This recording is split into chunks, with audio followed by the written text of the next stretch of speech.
ताज्या घडामोडींसाठी आवाज न्यूज नेटवर्क सबस्क्राईब करा आणि बेल आयकॉन प्रेस करा।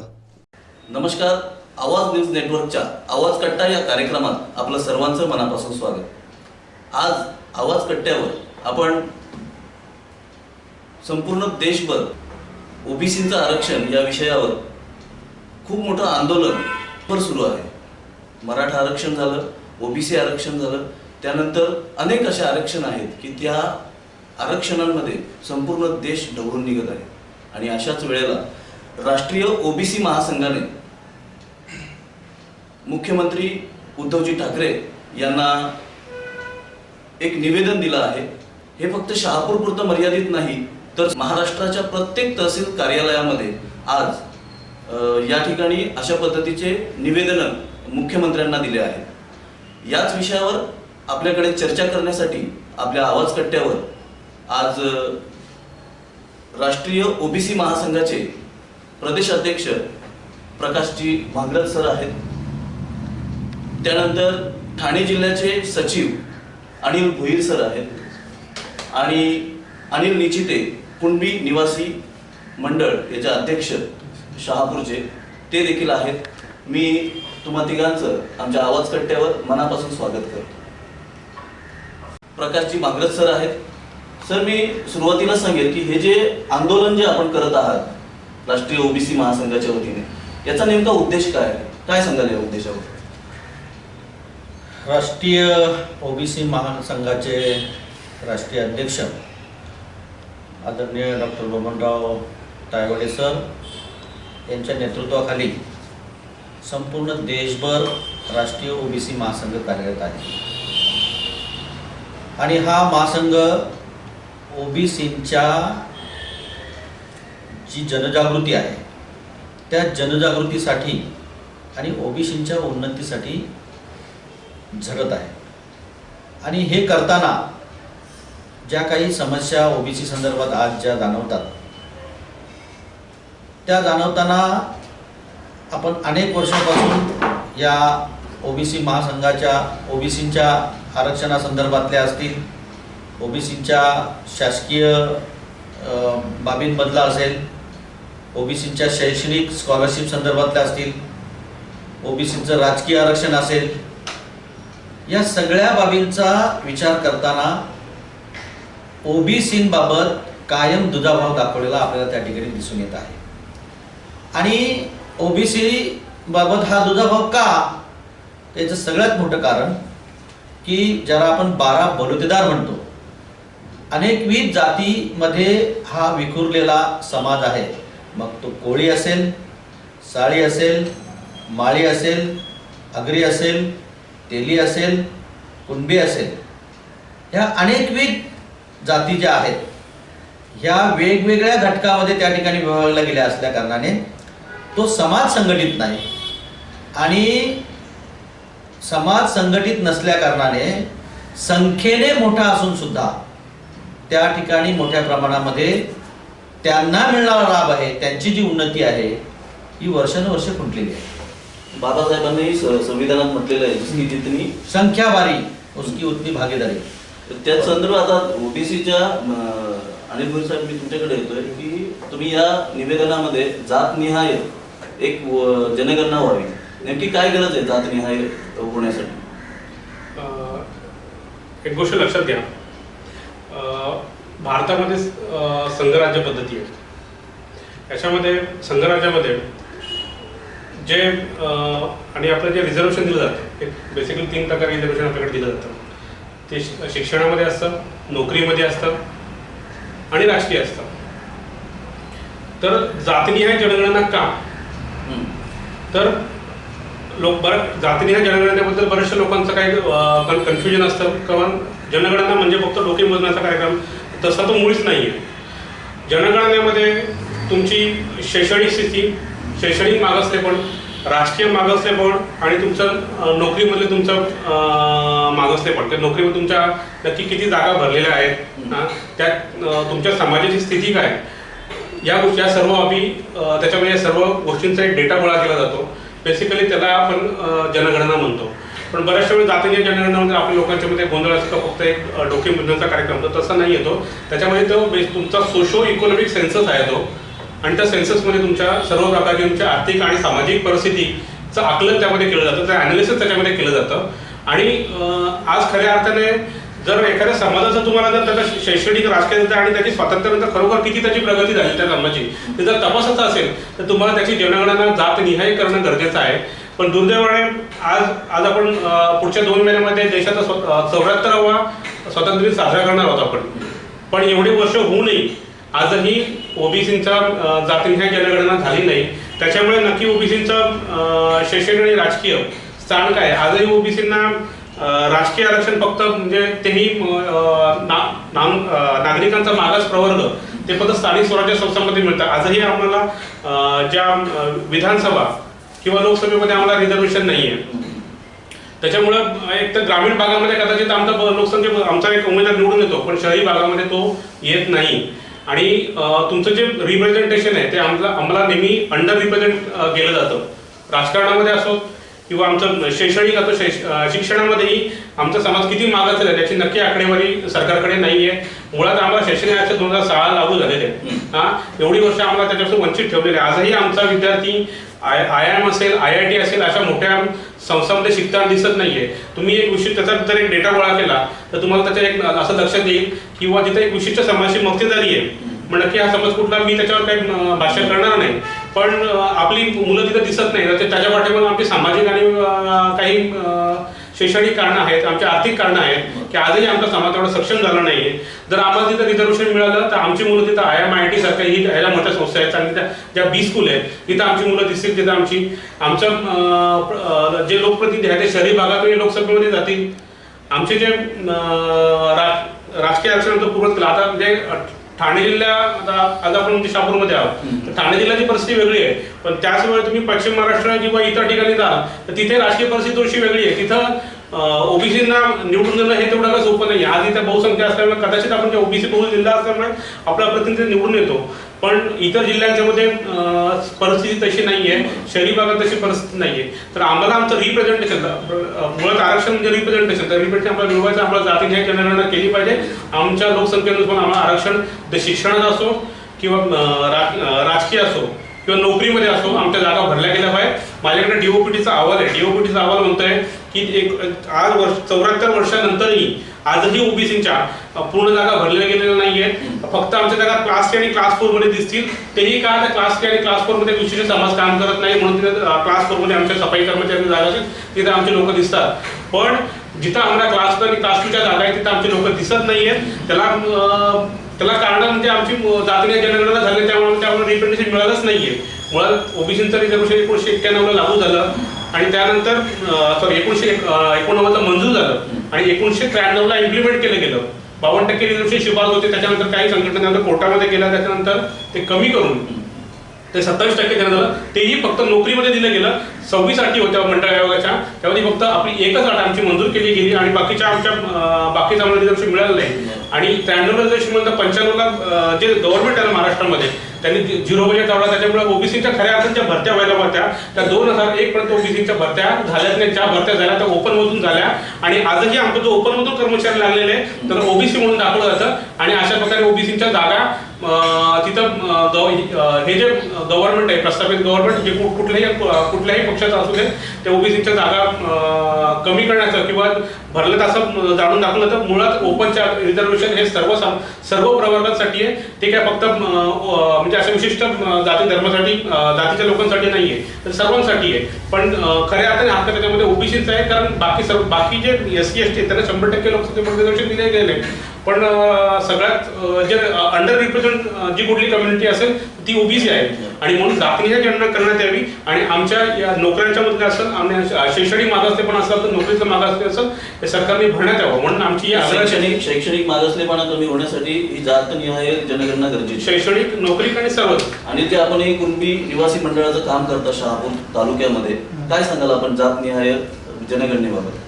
बघा आता सर्वसामान्य एक लक्ष दिलं आपण तर मोठ्या प्रमाणात ओबीसी समाज आपल्याला दिसून येतो. परंतु ओबीसी समाज जरी दिसत असला तरी वेगवेगळ्या जातीमध्ये तो विभागला असल्या कारणाने तो एकत्र येणं पहिली गोष्ट लवकर एकत्र येत नाही, पण जरी आला तरी हा मोठ्या संख्येने आहे.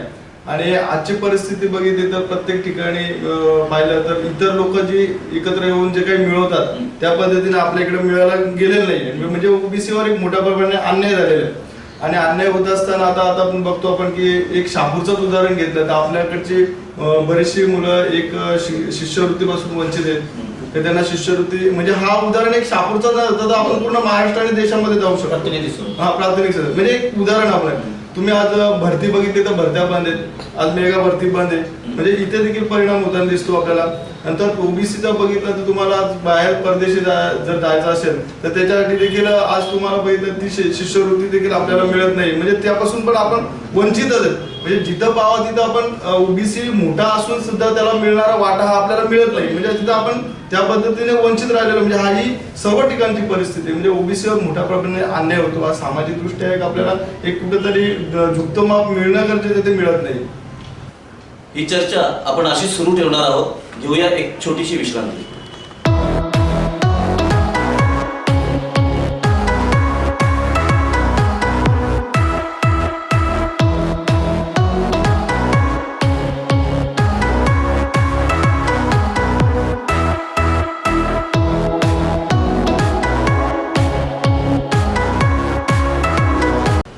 विश्रांतीनंतर आवाज कट्टा या कार्यक्रमात आपलं पुन्हा एकदा मनापासून स्वागत. भांगर सर, आपण ठाणे जिल्ह्याच्या राजकीय घडामोडीमध्येही आहात. आपण ओबीसी जिल्हा अध्यक्ष काँग्रेसचे होता. तर यासाठी जे राजकीय जे आरक्षण आहे, काही जिल्ह्यांमध्ये राजकीय आरक्षण हे कमी झालं आहे किंवा तिथल्या बऱ्याचशा ओबीसी जे कॅन्डिडेट होते त्यांना त्यांचा राजीनामा द्यावा लागला.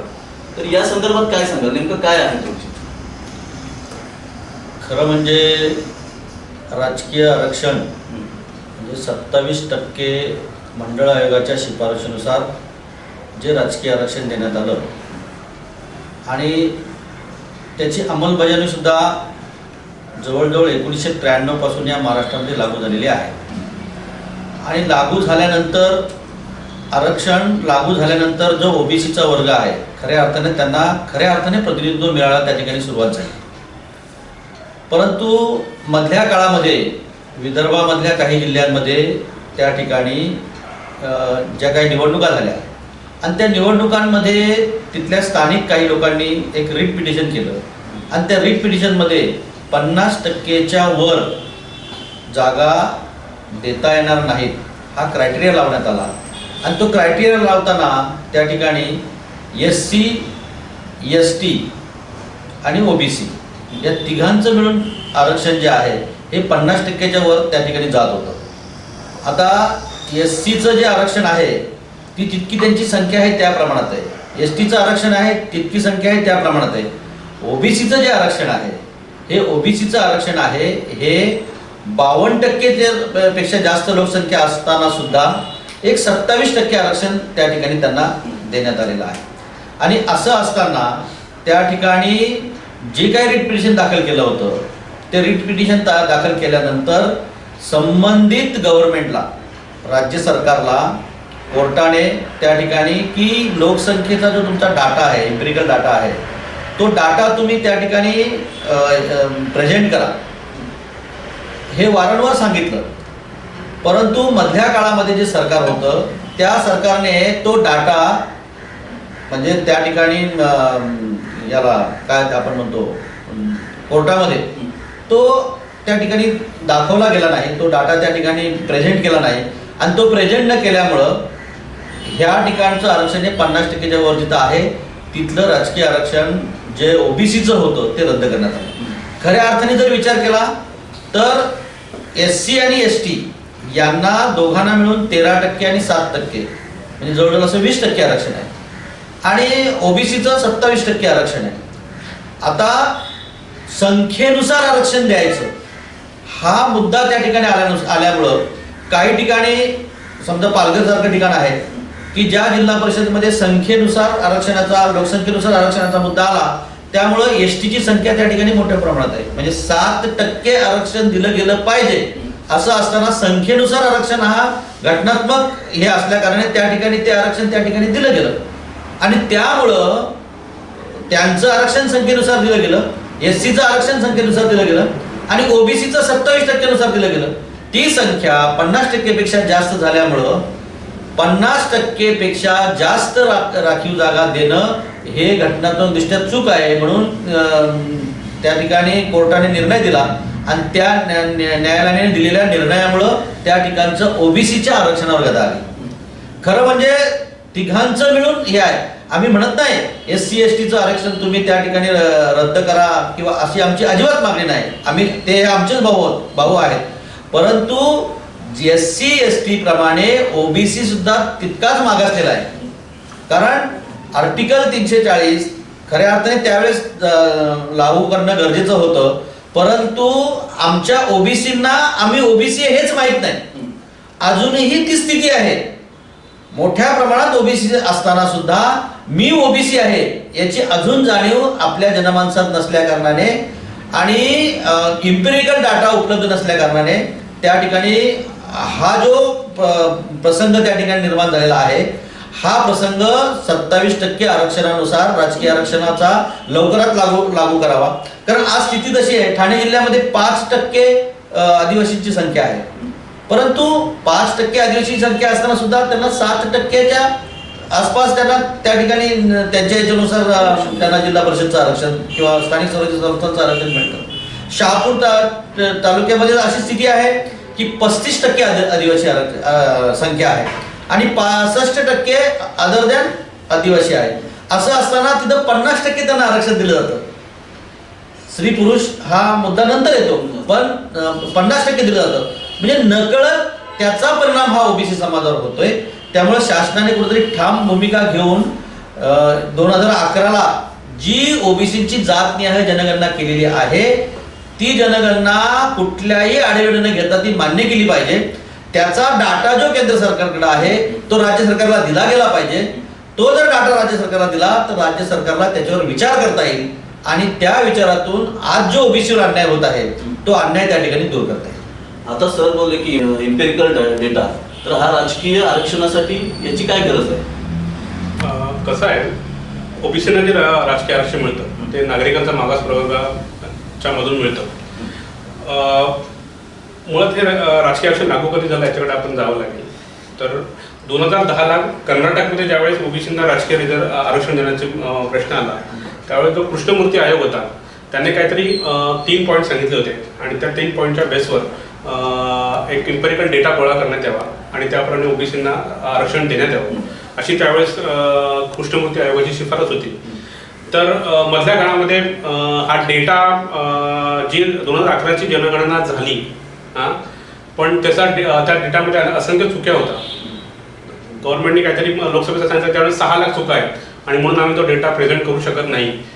पण आमचं असं म्हणणं आहे की हा जो काही डेटा तुमचा सोशो इकॉनॉमिक सेन्सस जो केलेला आहे त्याचा डेटा जर आपल्याला दिला तर त्याच्या आधारे कुठल्या समाजाची लोकसंख्या कुठे किती आहे आणि त्याचं राजकीय मागासले पण किती आहे किंवा राजकारणामध्ये तो ॲडिक्वेटली त्याचं रिप्रेझेंटेशन आहे की नाही हे आपल्याला त्याच्या माध्यमातून त्या इम्पेरिकल डेटाच्या माध्यमातून लक्षात येईल. आणि त्याच्यामुळे तो इम्पेरिकल डेटा हा प्रेझेंट करणं फार गरजेचं आहे.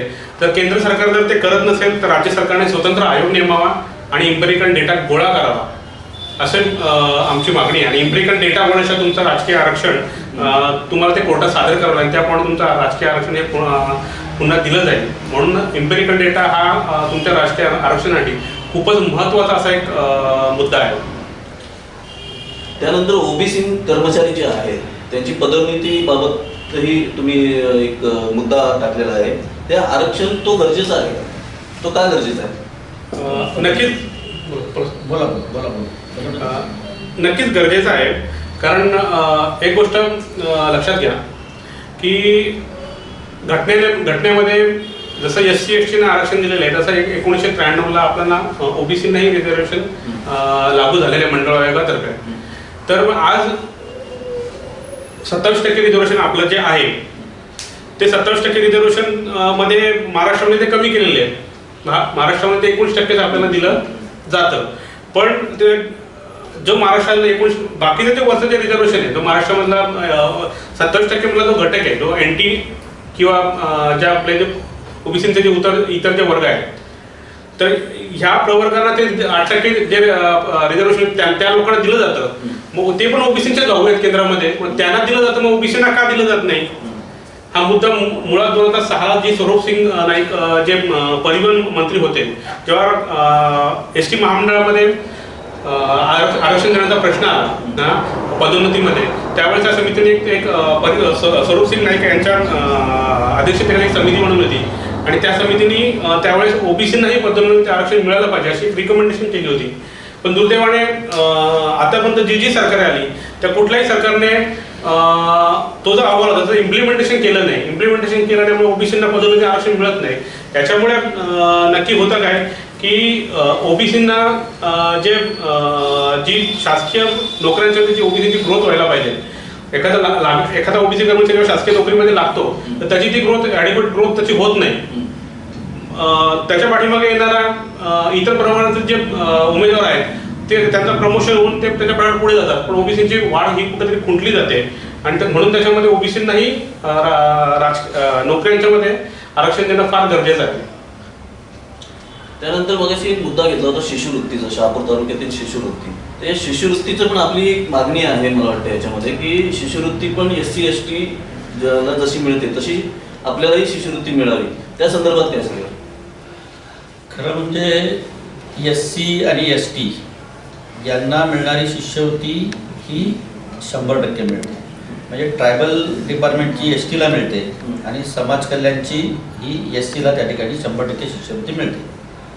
तसं बघायला गेलं तर OBC हा सुद्धा सामाजिक न्याय विभागाचाच घटक आहे आणि त्याचं मागासले पण आज जर तपासलं तर ते तितकंच आहे. आमची जात न्याय जनगणना करा किंवा सोशिओ इकॉनॉमिक सर्वे सेन्सस करा हे ह्या करता आहे की खऱ्या अर्थाने केवळ त्यांना शिष्यवृत्ती हा विषय नाही, शिष्यवृत्ती हा विषय आहेच, परंतु आजची ओबीसीची स्थिती काय आहे ती खऱ्या अर्थाने स्थिती समोर येईल.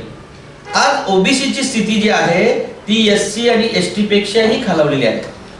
प्रत्यक्षात हा शेतकरी वर्ग आहे, प्रत्यक्षात याच्यामध्ये हा ओबीसी लागलेला घटक आहे, हा कायम तृतीय आणि चतुर्थ श्रेणी याच ठिकाणी त्या ठिकाणी कार्यरत आहे आणि त्या ठिकाणी कार्यरत असताना पदोन्नतीमध्ये त्याचा कुठल्याही प्रकारे सहभाग नाही. म्हणजे पदोन्नतीमध्ये त्याला डावळलंच गेलंय. म्हणजे आज सांगायचं झालं तर 27% आरक्षणामध्ये NT ABCD DT यांना त्या ठिकाणी आरक्षण पदोन्नतीतल्या आरक्षणामध्ये सामावून घेतलं गेलं, परंतु 19% जो ओबीसी आहे खालचा त्याला कुठेही स्थान दिलं गेलं नाही. आणि त्याच्यातून एक लक्षात येतं की प्रशासनामध्ये काम करणारा हा वर्ग आहे, हा वर्ग कुठेतरी डिस्करेज झाल्यासारखा वाटतोय की त्याच्यामध्ये क्षमता आहे, त्याच्या करण्याची उमेद आहे, परंतु ह्या प्रकारामुळं त्याच्यावर जो अन्याय झालेला आहे 19%चा, त्यामुळे ओबीसी वर्ग ह्या प्रकारामुळे सुद्धा त्याचं मागासले पण त्याच्यामध्ये निर्माण झालेलं आहे. आणि मग असं इतकं मागासले पण निर्माण झालेलं आहे की त्यांची मुलं सुद्धा ते शिकू शकत नाही अशी परिस्थिती निर्माण झालेली आहे. आणि मग अशा परिस्थितीमध्ये जर शैक्षणिक याच्यामध्ये त्याला जर 100% स्कॉलरशिप दिली नाही तर पुढे भविष्यात या ओबीसीच्या मुलांचं शैक्षणिक जे हे आहे उन्नती आहे ही अंधारमय आहे. शिक्षणापासून ही मुलं त्या ठिकाणी ड्रॉपआउट्स वाढणार आहेत, मोठ्या प्रमाणात ड्रॉपआउट्स वाढणार आहेत आणि या ड्रॉपआउट्स वाढण्यामुळं अतिशय गंभीर परिस्थिती ओबीसीवर त्या ठिकाणी. एका बाजूला रोजगार नाही, दुसऱ्या बाजूला शेतीकडे तर हा वर्ग वळत शेतकरी असून सुद्धा त्याला शासकीय योजनांपासून वंचित ठेवल्यामुळे तो शेती करू शकत नाही, तिसऱ्या बाजूला त्याला पदोन्नतीमध्ये आरक्षण नाही. मग या सगळ्या बाजून त्याची गळचेपी झालेली आहे आणि ही गळचेपी जर आपल्याला कमी करायची असेल तर शिक्षणामध्ये त्याला 100% जर त्या ठिकाणी स्कॉलरशिप दिली गेली तर त्याची शैक्षणिक प्रगती खुंटणार नाही. त्याची शैक्षणिक प्रगती होत राहिली तर तो भविष्यात चांगला त्या ठिकाणी स्वतःची प्रगती करू शकतो. ही चर्चा आपण अशीच सुरू ठेवणार आहोत. घेऊया एक छोटीशी विश्रांती.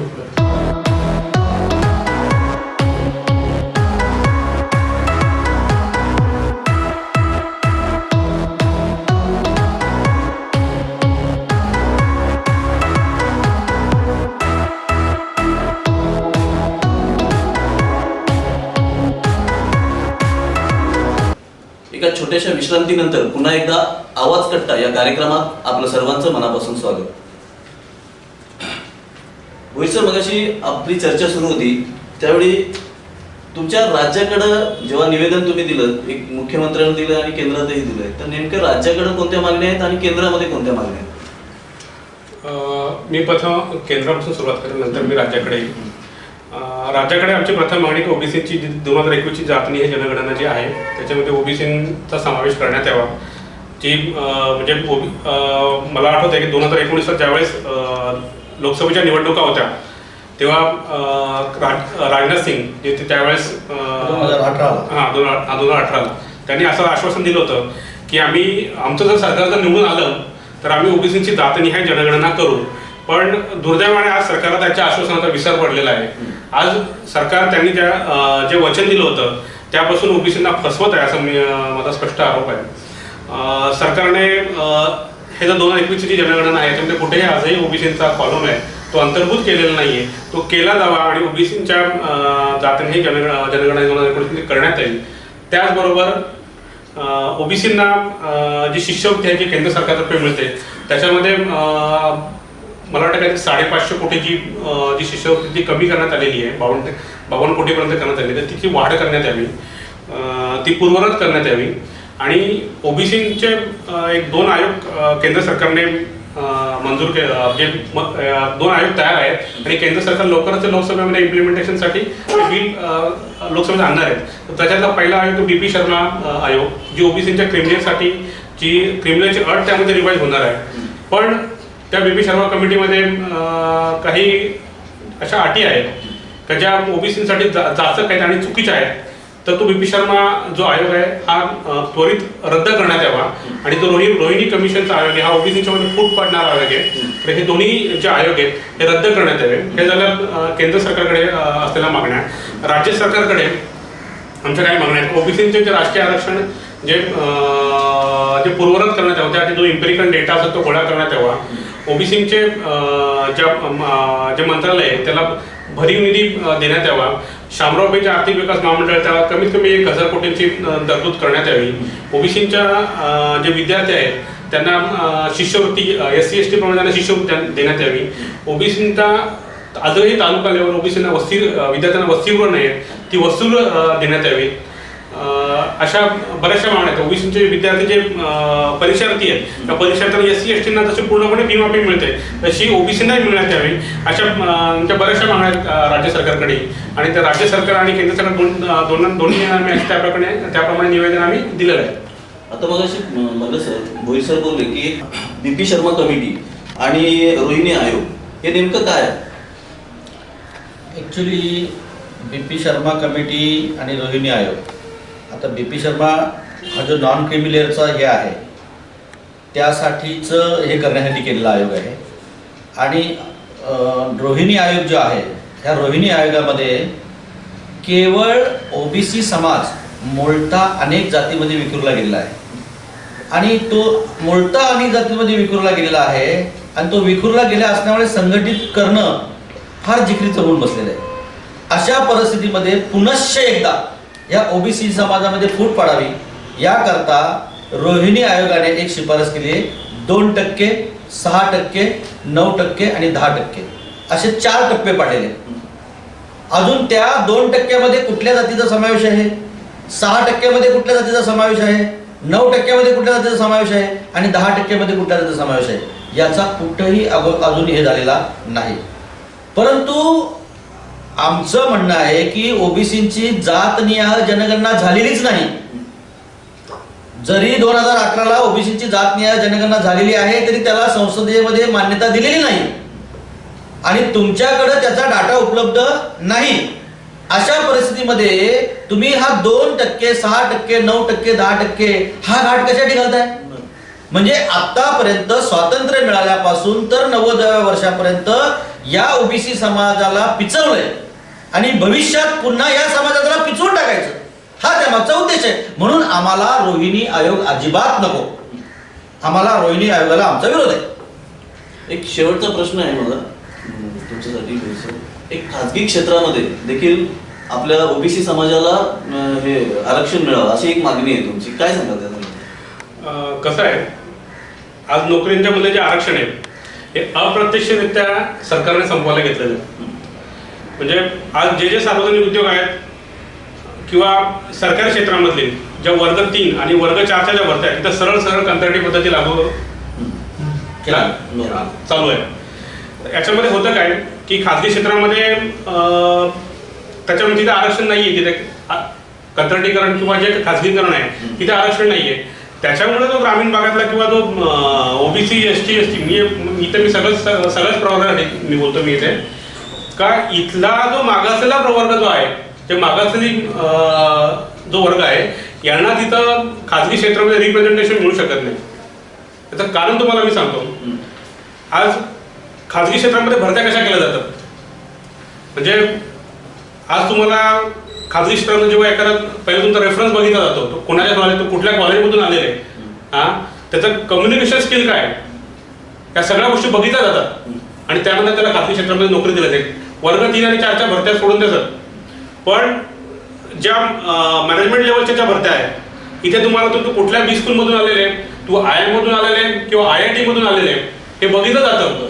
त्याचा शैक्षणिक रेकॉर्ड बघितला जातो, त्याचा तो कसा बोलतो, याचं त्याचं प्रेझेंटेशन स्किल काय हे सगळं बघितलं जातं. दुर्दैवाने काय होतं, जो ग्रामीण भागातला विद्यार्थी शिकत असतो तो जिल्हा परिषद शाळेत शिकत असतो आणि जो शहरी भागातला विद्यार्थी शिकत असतो चांगला CBSE किंवा ICSE किंवा जे इंटरनॅशनल स्कूल असतं तिथे शिकत असतो. साहजिक आहे त्याची जी डेव्हलपमेंट होते ही डेव्हलपमेंट त्याची अधिक चांगल्या पद्धतीने होते, पण कुठेतरी ग्रामीण भागातला विद्यार्थी त्याला अधिक वेळ द्यावा लागतो आणि त्याची कुठेतरी त्याची ग्रोथ होती, ते ग्रोथ व्हायला वेळ लागतो.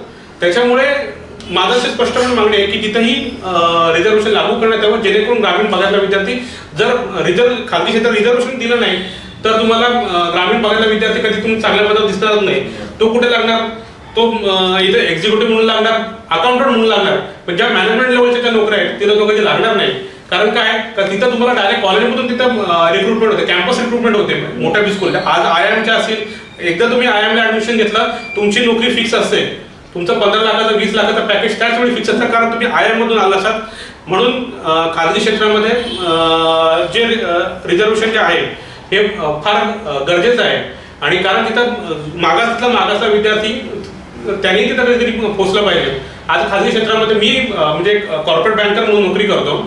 आमच्याकडे जे म्हणजे 70 to 80% लोक हे जे आहेत हे लोक एक विशिष्ट कम्युनिटीमधून आलेले आहेत. या सगळ्या गोष्टी आम्ही डोळ्याने बघतो आणि म्हणून माझं तरी स्पष्ट मत आहे की ज्या खाजगी क्षेत्रात नोकरी आरक्षणाची पूर्ण म्हणजे 100% तिथं गरज आहे आणि खाजगी क्षेत्रात जर जोपर्यंत रिझर्वेशन दिलं जाणार नाही तोपर्यंत मला वाटतं ही जी गरीब आणि श्रीमंताची दरी आहे किंवा या उच्च जातींच्या मधल्या आणि या गरीब जातींच्या मधल्या ना ती ही दरी कधीच मिटणार नाही. तिथेही तेवढंच ते गरजेचं आहे, कारण जेणेकरून सामाजिक समतोल हा मेंटेन केला जाईल. तर एक शेवटचं, आपण लोकांना तुम्ही ओबीसी आरक्षणासंदर्भात एक मोठं आंदोलन उभं करायचं, त्या संदर्भात लोकांना काय आव्हान करा? येत्या 26 आणि 27 तारखेला लोणावळा येथे महाराष्ट्रातले सर्व जे ओबीसी नेते आहेत, नानाभाऊ पटोळे असतील, विजय वडेट्टीवार असतील, पंकजा मुंडे असतील, एकनाथ खडसे, चंद्रकांत बावनकुळे यांच्यासहित जे ओबीसी लिडर्स आहेत, छगन भुजबळ साहेब असतील, या सगळ्या नेत्यांनी एकत्र येऊन एक एल्गार सभेचं त्या ठिकाणी आयोजन केलेलं आहे आणि या सभेमध्ये मोठ्या प्रमाणामध्ये त्या ठिकाणी विचारमंथन होईल आणि त्या विचारमंथनातून ओबीसींना आज काय दिशा देणं गरजेचं आहे की आत्ता जे आपण चर्चिलेले जे प्रश्न आहेत हे प्रश्न जर सोडवायचे असतील तर त्याकरता काय करणं गरजेचं आहे आणि त्याच्यानंतर ठरवलं जाईल की या महाराष्ट्रामध्ये कशा पद्धतीनं या सरकारांनी जे चालवलेलं ओबीसींची जी गळचेपी आहे ती जर थांबवायची असेल तर त्यासाठी काय केलं पाहिजे, त्यासाठीची जी दिशा ठरवली जाईल त्याप्रमाणे राष्ट्रीय ओबीसी महासंघाचे आमचे डॉक्टर बबनराव तायवाडे सर जे आमचे राष्ट्रीय अध्यक्ष आहेत, हे जे काही दिशा देतील त्या दिशेने आम्ही या महाराष्ट्रात जे काही करायचं आहे त्या दिशेने करू आणि जोपर्यंत आम्हाला न्याय मिळत नाही सर्व बाबतीत, यांनी जे आता सांगितलं की आज कामगार कायदे बिघडवले, शेतकऱ्यांचे कायदे बिघडवले, त्यामुळं आता कॉर्पोरेटमध्ये आम्हाला त्यांनी जी स्थिती सांगितली की कॉर्पोरेटमध्ये काय स्थिती आहे, एक विशिष्ट समाजाची जी मक्तेदारी तिथं आहे, ती मक्तेदारी आज शेती क्षेत्रात पण येईल, तीच मक्तेदारी आता कामगार क्षेत्रात पण आलेली आहे, कॉर्पोरेटमध्ये आहेच ती कंपनी ऍक्ट आणि याच्यानुसार. आणि त्यामुळं पुन्हा एकदा जी काही आपली अवस्था आहे ती बिघडलेली अवस्था आहे, ही अवस्था सुधारण्यासाठी आणि या ओबीसी समाजाची उत्तरोत्तर प्रगती म्हणजे चांगली व्हावी याकरता जे काही दिशा आणि जे काही मार्गदर्शन होईल त्याप्रमाणे या महाराष्ट्रात आम्ही आंदोलन उभं करू. आणि जोपर्यंत आम्हाला न्याय मिळत नाही तोपर्यंत आंदोलन चालूच राहील. कारण का आज सरकार इतकं गेटल झाले की जे आज केंद्रामध्ये शेतकऱ्यांचं आंदोलन चालू आहे ती याच्यामधून किती दुर्लक्ष झालेलं आहे.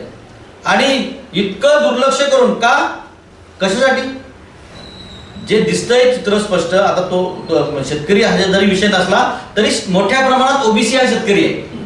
त्यामुळे या मुद्द्याला सुद्धा त्या ठिकाणी हात घातलं पाहिजे. कारण छोट्या छोट्या गोष्टी आहेत की ज्या छोट्या छोट्या मागण्या आहेत की त्या जर मान्य करू शकत नाहीत, राज्याची पण ती स्थिती आहे आज की एका बाजूला तुम्ही एका विशिष्ट समाजाला आरक्षण मिळावं त्याकरता इम्पेरिकल डाटा उपलब्ध करून देत आहे आणि दुसऱ्या बाजूला ओबीसी समाजाच्यासाठी आम्ही इम्पेरिकल डाटा मागतो तर तो डाटा आम्हाला उपलब्ध करून दिला जात नाही. म्हणजे विशिष्ट समाजाला इम्पेरिकल डाटा उपलब्ध करून देत आहे, आम्हाला तुम्ही इम्पेरिकल डाटा देत नाही. याचा सरळ सरळ अर्थ राज्य आणि केंद्र दोन्हीही आज या ठिकाणी या ओबीसी समाजाच्या फक्त मता घेण्यात मशगूल आहे, परंतु त्यांची पत वाढवण्यासाठी म्हणजे मत घेण्यासाठी तयार आहेत, पण त्यांची पत वाढवण्यासाठी जे काही कायदे करायला पाहिजेत, त्यांची पत वाढवण्यासाठी ज्या काही गोष्टी करायला पाहिजेत त्या केल्या जात नाहीत. आणि त्यामुळं इंडिया आणि भारत ही जी दरी निर्माण झाली ती वाढत जाणार आहे. आणि ती जर कमी करायची असेल तर या ओबीसीना मूळ प्रवाहात आणणं गरजेचं आहे. आणि त्यांना जोपर्यंत आपण मूळ प्रवाहात आणत नाही तोपर्यंत इंडिया आणि भारत ही दरी कमी होणार नाही. आणि या गरीब दुबळ्या दलित पीडित ओबीसींचं जे काही आज संतुलन बिघडलेलं आहे ते दिवसेंदिवस बिघडत जाईल आणि त्यांची अवस्था इतक्या विशिष्ट विचित्र अवस्थेत जाईल की भविष्यात मी आपल्याला एक इशारा देऊन सांगतो की याच्या पुढची पिढी आपले फोटो भिंतीला लावेल आणि चपलेने त्या फोटोला मारतील अशी अवस्था निर्माण झालेली आहे. आणि ती थांबवायची असेल भविष्यात, ती ही जर पडझड थांबवायची असेल तर त्याकरता आपल्याला ह्या गोष्टी करणं गरजेचं आहे. अनिलजी, काय आवाहन कराल तुम्ही ओबीसी समाजाला शहापूर तालुक्यात? मोठ्या प्रमाणात जो आपला ओबीसी समाज आहे आणि जे आता लढा आपण उभा केलाय, ओबीसीचा चळवळ चालू आहे आपली आणि ती आपली न्याय हक्कासाठी आपण लढत आहोत. मला असं वाटतं की वेगवेगळ्या जातीत जरी विखुरलेला असेल तरी आपण एक संघ ओबीसी आहोत आणि हे आपण विसरला नाही पाहिजे. आणि या माध्यमातून आपण जी चळवळ उभी करतो ती एक मोठ्या पद्धतीने उभी करणं आता गरजेचं आहे. आता आम्ही आजचा दिवस जो बघितला त्याच्यामध्ये पहिले का प्रत्येक तालुक्यातून प्रत्येक जिल्ह्यातून आज तहसील कार्यालयावर निवेदन दिले, निर्देशने करण्यात आले. याचा अर्थ आपल्याला आता ही चळवळ सुरू झालेली आहे आणि ही चळवळ आता मोठ्या पद्धतीने झाली तर मला वाटतं नक्कीच आपले जे काही हक्क आहे ते आपल्याला मिळवायला काय आपल्याला वेळ लागणार नाही. मला तर मी तर असं आवाहन करतो की जो आपला ओबीसी आहे, ज्या कॅटेगरीमध्ये आपण ओबीसी बसतोय, आपण इथं विचारला गेला ना पाहिजे मी कुणबी आहे, मी आगरी आहे, मी सुतार आहे, माळी आहे, कोळी आहे, हे न विसरता आम्ही ओबीसी आहोत. आणि ओबीसी आहोत म्हणून आपण तिथं उतरणं गरजेचं आहे. कारण आपल्याला जो काही आरक्षण मिळवायचे, सामाजिक आरक्षण आहे, आर्थिक जो काही राजकीय आरक्षण आहे, शैक्षणिक आरक्षण आहे, म्हणजे जे आपल्याला समोर दिसते का ते मिळत नाही, ते मिळवण्यासाठी आता प्रत्येक घटकाला माहिती झालं पाहिजे की हे मला आरक्षण मिळत नाही आणि ते आरक्षण आपल्याला मिळवायचे. तर मग हे मिळवायचं कसं, तर आता त्यासाठी चळवळ आणि कुठेतरी निदर्शनं केले पाहिजे, आपण एकत्र आलं पाहिजे. आणि ह्या माध्यमातून जर आपण एकत्र आलो, आपल्या न्यूज चॅनलने देखील आपल्याला माध्यमातून सगळीकडे जो काही प्रवाह दिसत आहे की प्रत्येक न्यूज चॅनलने या गोष्टी उचलल्या गेल्या, तर मला असं वाटतं की प्रत्येक घटकापर्यंत न्यूज चॅनल माध्यमातून सुद्धा आपण पोहोचणार आहोत. आणि हे पोहोचल्यानंतर मला वाटतं एक चळवळ उभी राहणार आहे, आपल्याला काय मिळवायचं हे सगळ्या लोकांना कळणार आहे. आणि या पद्धतीने आपण जर एकत्र आलो तर मला वाटतं नक्कीच आपण जे काही कुठले सरकार आहेत, मग आपण बघतो केंद्रात सरकार आहे, राज्यात सरकार आहे, पण आपल्या विरोधात आहेत. जे आपल्याला वाटते, पण त्यांना विरोधात जरी असले तरी त्यांना आपल्या ज्या काही मागण्या आहेत मान्य करायला लावाव्यात, यासाठी आपल्याला आता एकत्र येणं गरजेचं आहे. मी सर्वांना आता इथं ओबीसी या याच्यातनं आवाहन करेन की बाबा आपण सगळे एकत्र येऊन या गोष्टीसाठी आपण चालना दिली पाहिजे, चळवळ उभी केली पाहिजे आणि आपल्या न्याय हक्क आपण मिळवण्यासाठी आपण सर्वांनी एकत्र आलं पाहिजे. सर्व ओबीसी समाजाने या आंदोलनाला एकत्र आलं. रोहित सर, आपण काय आव्हान कराल आपल्या ओबीसी? माझं म्हणजे जसं आनंदाने सांगितलं की याच्यामध्ये ओबीसीचं प्रबोधन होणं फार गरजेचं आहे. नक्की आजही ओबीसी समाजाला त्याच्या मूलभूत समस्या काय त्या कुठेतरी कळत नाही. तर ओबीसी तरुणांचं प्रबोधन, ओबीसीचे तरुण असेल किंवा ज्येष्ठ असतील यांचं सगळ्यांचं प्रबोधन होणं फार गरजेचं आहे. जागोजागी केडर कॅम्प लोकांनी याच्यात जनजागृती लावल्या पाहिजे, ते फार गरजेचं आहे. जोपर्यंत ते मुद्दे तुमच्यापर्यंत पोहोचणार नाही तोपर्यंत तुम्हाला आपला अन्याय काय होतो हे कळणार नाही. तर हे अन्याय लोक पोचवायचं आहे तर त्यासाठी केडर कॅम्पच्या मधून पोहोचलं पाहिजे. लोकांनी याच्यासाठी स्वयंस्फूर्तीने आलं पाहिजे. कोणीतरी करताय, कुठली तरी संघटना करते तर त्यांचंच कर्तव्य अशी कुठली तरी भावना मनात ठेवली नाही पाहिजे. तर लोकांनी स्वयंस्फूर्तीने त्यासाठी पुढे आलं पाहिजे किंवा मी माझं योगदान मी कशा प्रकारे देऊ शकतो. मग ते तुमचं आर्थिक असेल किंवा शारीरिक असेल, कुठल्याही याच्यातून असेल तर ते प्रत्येक घटकाने ओबीसीच्या त्याच्यामध्ये मग स्त्री पुरुष ज्येष्ठ तरुण सगळे झाले, या सगळ्यांनी पुढे येऊन ओबीसीच्या जनजागृतीसाठी हातभार लावला पाहिजे. आणि ज्या वेळी ओबीसी संघटनांनी कधी एखादं आंदोलन किंवा ह्याच्या पुढे तर स्वतःहून पुढे आलं पाहिजे. कोणी एखादं राजकीय सभा जी असते त्यासाठी जसं सगळे लोक अगदी याने पुढाकार घेतात, उत्साहाने पुढे येतात, त्याचप्रमाणे ओबीसीच्या सभांसाठी ओबीसीच्या ह्याच्यात सगळ्यांनी पुढे आलं पाहिजे. आणि ओबीसीची जी हे आहे भविष्यामध्ये ओबीसीचा एक स्वतंत्र पर्याय निर्माण झाला पाहिजे असं माझं म्हणणं आहे. प्रस्थापित जे पक्ष आहेत ते पक्ष आता ओबीसीचा एकही पक्ष नाही असं माझं तरी स्पष्ट मत आहे. पण भविष्यामध्ये ओबीसीचा एक पर्याय निर्माण झाला. आज आपण 52% आहोत. 52% आज जे केंद्राचं सरकार आहे 33% मतांचे निवडून आलेले. विचार करा, 52% जर ओबीसी समाजाने जर ठरवलं की आम्ही या देशाची व्यवस्था बदलायची तर ओबीसी काय करतो. ओबीसी हा एक मोठा हत्ती आहे, प्रचंड ताकद आहे त्याच्याकडे, पण त्याची ताकद त्याला स्वतःला कळत नाहीये. ती ताकद त्यांनी ओळखावी आणि भविष्यामध्ये ओबीसीच्या ज्या मागण्या आहेत, ओबीसीची जी चळवळ आहे त्या चळवळीमध्ये पुढे यावं त्या लोकांना माझं तसं आव्हान आहे. आवाज कट्टा या कार्यक्रमात आपण सर्वजण आलात त्याबद्दल मी आपलं आभार मानतो.